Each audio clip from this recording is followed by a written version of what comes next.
just left home now. This is Faxi up with Claire. Faxi's an Icelandic, and if you look up, Google it or look in your books, you'll see they have a funny gait. Now, I've never been able to find out. I've heard different reasons for it, but it was bred into them to have quite a funny gait the way they go. We're just getting this out of it, but if you hit a certain pitch, certain speed, certain amount of weight on the horse's shoulders, so I mean, you don't want to be in draft when this happens, you don't want to be pulling weight or pushing the collar forward, but if it's trotting along, it'll go back to this funny gait. Now, the only thing I can say is, obviously where they come from, Iceland, is it been bred into them to make them more sure-footed? Could quite well be, there's no reason why it shouldn't be, just to make them, more sure-footed. Come on, baby. Right there, it's just come in then. You can see now, it's just coming again. And then it'll break out if I just asked it. Come on! Okay. And you can see it's smooth on its quarters now, you haven't got the bouncing about as to where he's putting his feet. So Faxi's unfortunately lost an eye, and it was here a while ago, and I said to the lady, I said, he's in and he's doing, but he's holding as much knowledge as he can. Not using the one eye as like the reason, but it could have a bearing on it. In fact, he's got one eye. He's got to cope with everything, that any other horse got two eyes to cope with. So obviously got a blind side, hasn't he? I mean, a true blind side. Come over, baby. But he's coming nice, but he's not a horse that you can rush. And the lady knows that, she understands that. I mean, what I'm saying is when I spoke to her regarding the horse, you can see that she's fully aware that he takes in things,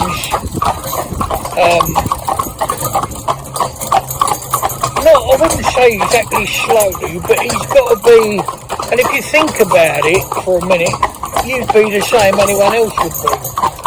When he's doing anything, he wants to be 100% sure of what he's doing. So, like, if you had one eye, for instance, you'd maybe watch yourself going down the curb. If you had one eye, you maybe, when you reach something, you want to make sure, you're more aware of your physical self. Come over, baby. So you see these people, see? So, that's it. Up you go, babies, come on. You just see these people, and he just, you see now, look, he's just a little bit put off by it. Up you go, baby. So I know they say it's a very crude and you're not a coachman, well I really don't. What I'm here for is to train horses to be safe, confident and happy in any sphere of harness work.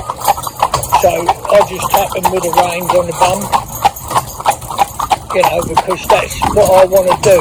I don't want to, use anything else. Now, as you know, most people that know what I do, we have a bumpy, so we take a lunge whip, we buy a bundle of new lunge whips, and we cut all the thongs off.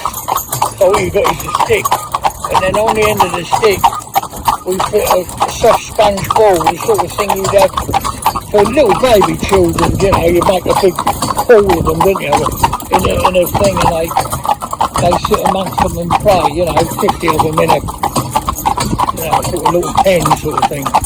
So that's what we use, a very sponge ball, because horse that wears blinkers can't see what's going on behind, so he can't see anything coming. So if you touch him as soft as you like, it's still going to be a surprise to him, isn't it? Because, get his attention, in other words, you don't have to crack a whip or anything like that to make him come to his job.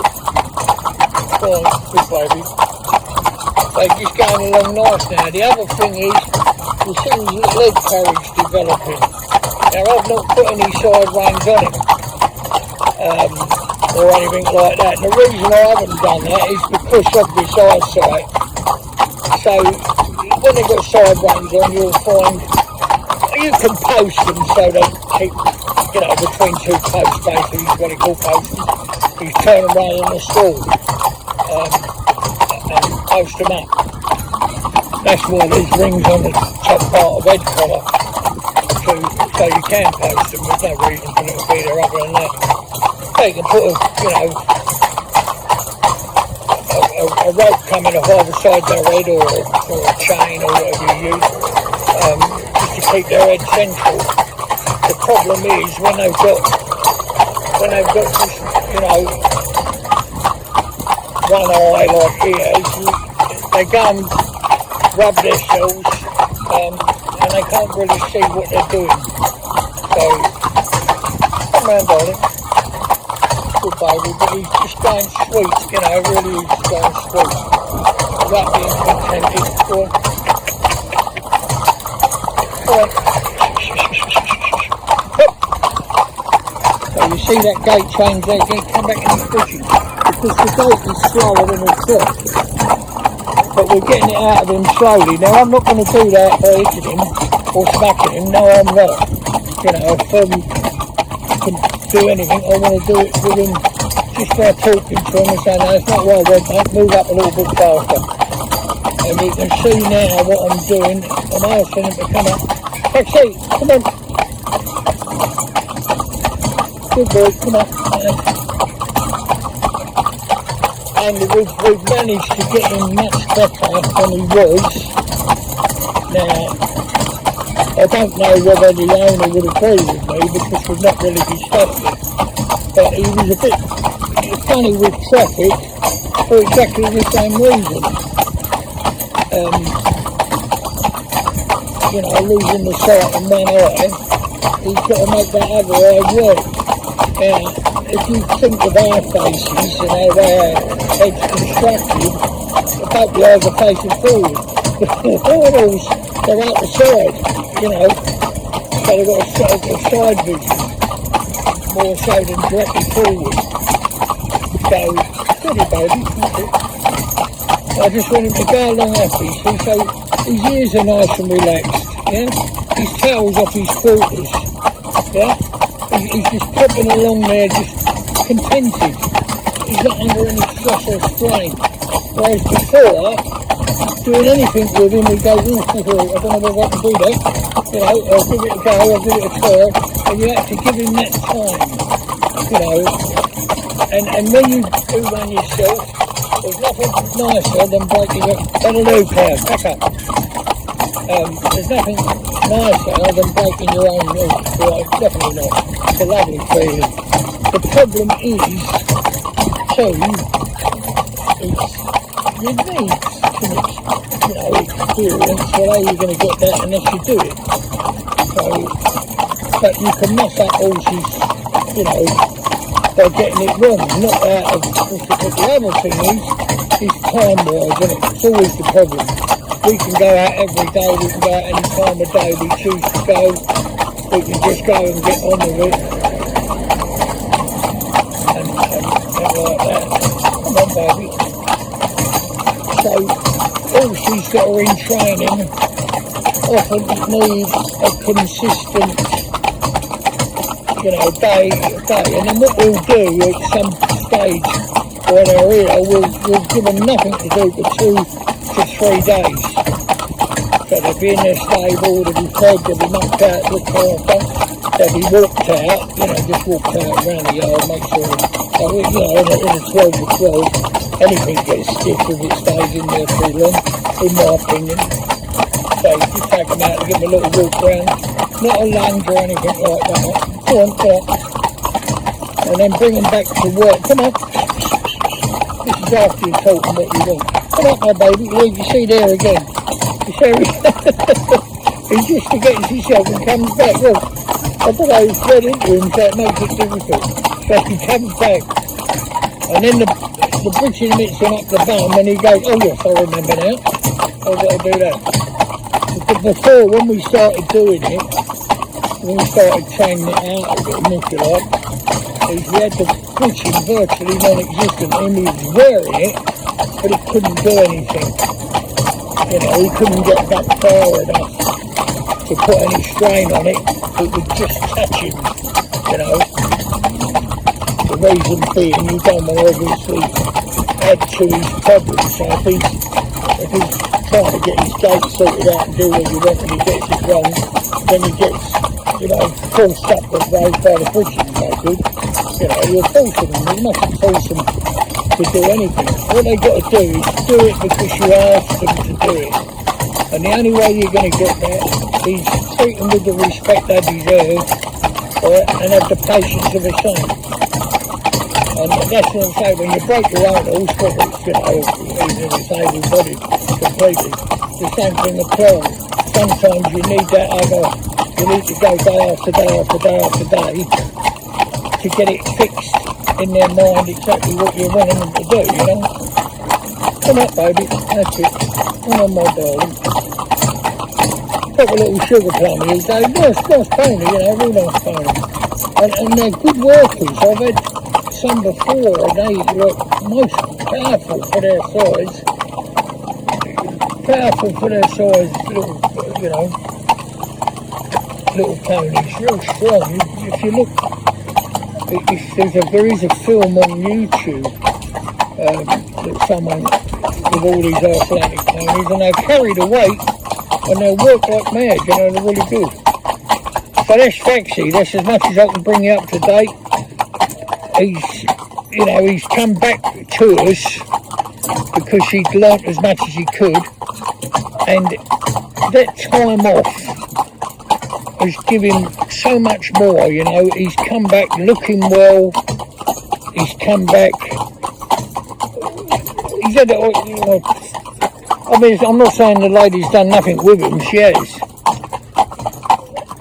but he's come back and he's had, like, just needed that. I think it's something like children. When you're teaching children, they can't stay in the classroom forevermore. They need a half term. They need to let off steam, to run, to back, to, you know, just be children before they learn. And then they come back and want to learn because it's something different and interesting to do. So just walking up there nice. He's got the stripes on his legs. Looks a bit like come up there, good work. That's it. An old cloud like these, people think we use cloud for everything, which is, you know, we use it for about 44 or 48% of the time. And the reason we use him, for one, he's the master of the job. You know, we didn't never believe he had a bad, he'd come to me because he'd had a terrible experience that frightened him and like that, and the fellow that owns him is, you know, become a friend of mine, real nice guy, real nice fellow that owns him, and he just comes and drives him occasionally, you know, once a week or so he'll come out and just come out for a drive, but he's so happy, you know, beautiful condition he's in, as you can see. He's in his teens now, he's 14, but this horse is still the mileage, keep the weight on his back with the mileage. He's a true 100% fit horse. So what we have him there for is that he can take any vehicle we've got, he can pull on his own, you know, without finding it hard work. He's just so powerful, so massively powerful, and he's fit. So we've got him there. So when they're trying to train us next to it, we haven't got to give them any work to do. We can lengthen our traces out, right? So they're not doing anything, but they're just going along for the ride.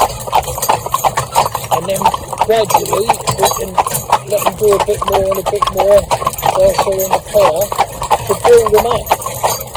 And then obviously there's some other sides of it as well. They, you know, like they can give solace. See that there?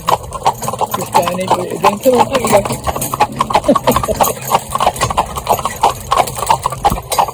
But their buttons go all over the place when they're doing it. Right there, look, they're bouncing away. Get up. I'm getting into a trot, and there you can see there he's still. Just going steady down. And he found it hard to keep up with Cloud. You know, like Cloud can pass on and do the sledge. I mean, those people don't believe me, and I really don't. I haven't anything to prove really, but it's all serious. Cloud, he'd do 40 miles in a day, 40 miles without any trouble at all. But he wouldn't come back in the yard tired and what's it, I mean, obviously. He would be walking, chatting, doing everything. I might have, you know, 4 or 4 horses up the side of him in a day where, you know, you start doing 15 miles with each one, you know, you're 45 miles before you know it, you know what I mean? But he can do it because he's ultra fit, his conditions, well, I think it's the arthritis condition, and he'll still carry that weight that he's carrying still. He wouldn't go, like, you know, you couldn't, as long as you can drive, I don't mean that with any disrespect, but there's driving and driving.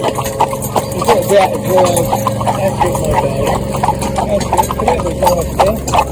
There was some sort of machine in the back of that van running away, and my old taxi, that's it, come up darling, just walk my baby. Come on, my little sugar plant. Up you come. All right, Cloudy. So, yeah, Cloudy's there. He's the schoolmaster. I think he don't, I don't think he thinks he's horse. I think he's a human. And, you know, he's just got these kids he has to take out. So there you go. That's it. We're going round the corner here, pick up the milk, which we've got none, and then we'll have our cup of tea when we get back. There my darling baby, doing good work. Up you go, taxi. Come on. Come on. There's my baby boy, sugar plum.